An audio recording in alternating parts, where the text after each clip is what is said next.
On June 2nd, 2004, as I was brushing my teeth, I was using some gingivitis medicine, and I felt a pop in my head and felt fluid rushing through. The last thing I remember was telling my husband, don't call the paramedics until you put my clothes on, not knowing that I was dying. You know, she was found to have a ruptured blood vessel in her head.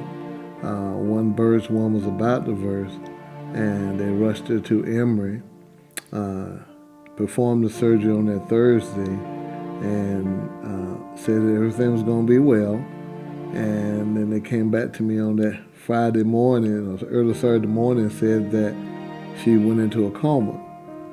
And they came back and just told me that, well, she would be in a coma for a while. And so I stayed, and then after about 3 months, they came to me and said that, you know, well, Mr. Marshall, if she stay in the coma, she'll die. If she come out of the coma, she'll be a vegetable.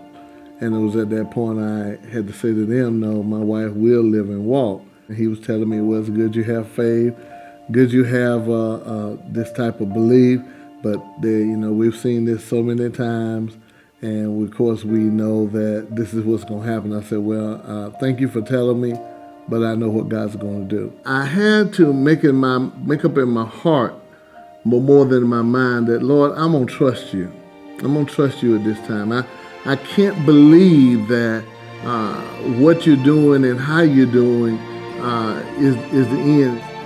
Bought her home in 2005, and it was then God gave me the name of her miracle. It's called the Miracle of Completion.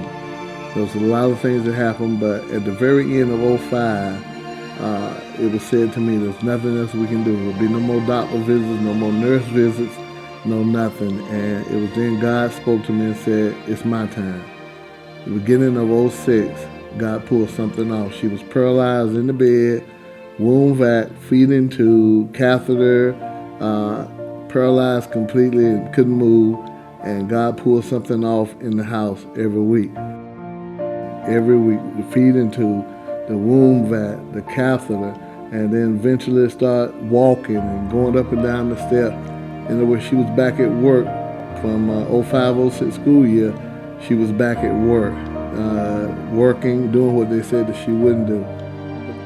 For me, anyone who is going through a medical issue, I would have to say, as I've learned through my husband, to trust in the Lord, knowing that He's with us.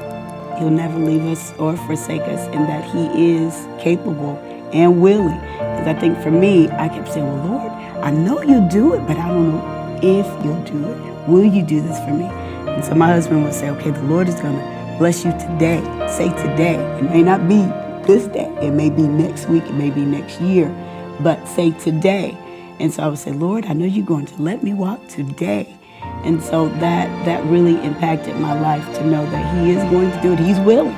But the part that I love most, we went back to the nursing home, and the nurses looked at her walking in, and they said to me, Mr. Marshall, we thought you were going to need some serious counseling, because when you left here, you said your wife was going to walk.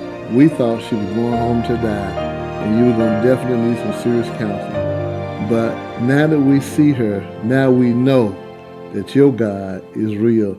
Never declaring that it would be their God, but they said, we know that your God is real. And from that moment on, she has progressed, went on and got her master's in 2011, and she's still doing and moving and confounding the doctors. Even when we went back to her regular doctor, all he could do was open his mouth and look at her, because we have the paperwork to prove that he said that she would be a total vegetable. And he says, there's no way that this could have happened. I'm standing here with my beautiful babe now, and so I know what God will do. What He did for me, He'll do for others.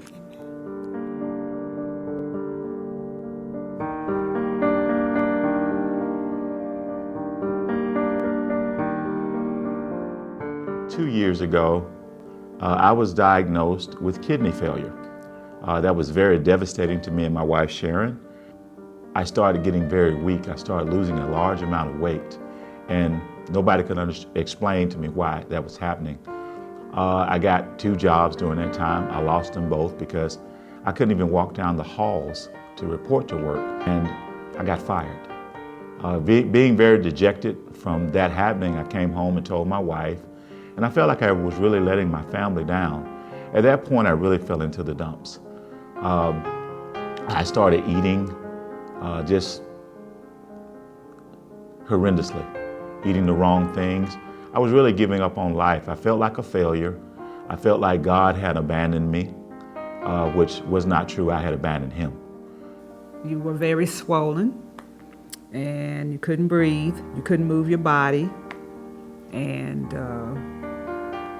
we were honoring your wishes that you just wanted to pass at home in peace. Called Kathy, and I asked Kathy, have you ever seen anybody in this shape with the opportunity to turn around? She said yes. That's all she wrote. I went and called 911 because it was obvious to me you just, although you said you wanted to die, you wasn't passing away. It would say, you know, is there some hope we're going to grab it? When the ambulance came and got me from the hospital, I was not aware. They put the heart paddles on my chest. I understand my heart had stopped. I've never had any heart problems. But they revived me. And she said I was talking in the ambulance, but I don't remember anything that I said. And Dr. Elsie came through, and she asked me, you told her no, you didn't want any level of treatment, which would have been a dialysis. Because he was so swollen, they really needed to start to get the fluids off of him. You know, we had a DNR on the door, do not resuscitate on the door. But she said, Miss Towns, I'm coming back, I'm gonna try one more time. I woke up and she was telling me all this about I had to go on dialysis, which was defeatist in itself. I said, I work out every day. I thought I was taking good care of myself, and I gotta have dialysis. I felt dejected. And I told her, look, just let me die.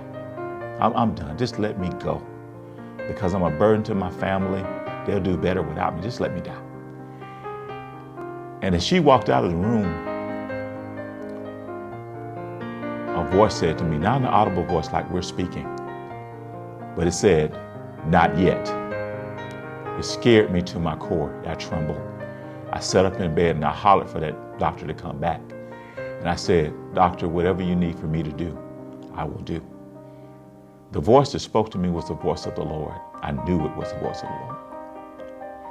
He was showing me that I'm alive, even though you doubt me, even though you think I'm not with you, I'm with you always.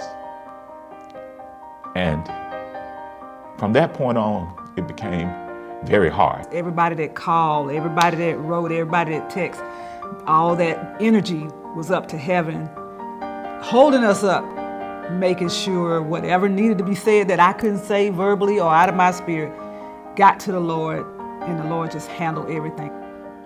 Ed Thompson, good friend, came to the hospital to see me. He reminded me in my stupor, when I didn't really know what was going on, what I had told him about holding himself up. He reminded me that I could either get on with living or get on with dying. I got on with living, and I praise God for Ed and Vernon Lane. God bless Vernon Lane. He prayed over me and he read the Bible for 2 hours. I praise them all, praise the whole media ministry. I praise everyone in Cross Culture Church who prayed for me, and I thank her. I love her so much. And I praise God for blessing me with her 33 years ago. But I praise God for the will, for the strength to get back in there and allow Him to heal me through the processes that He's provided right here on earth for me to engage in. And I thank Him for His grace.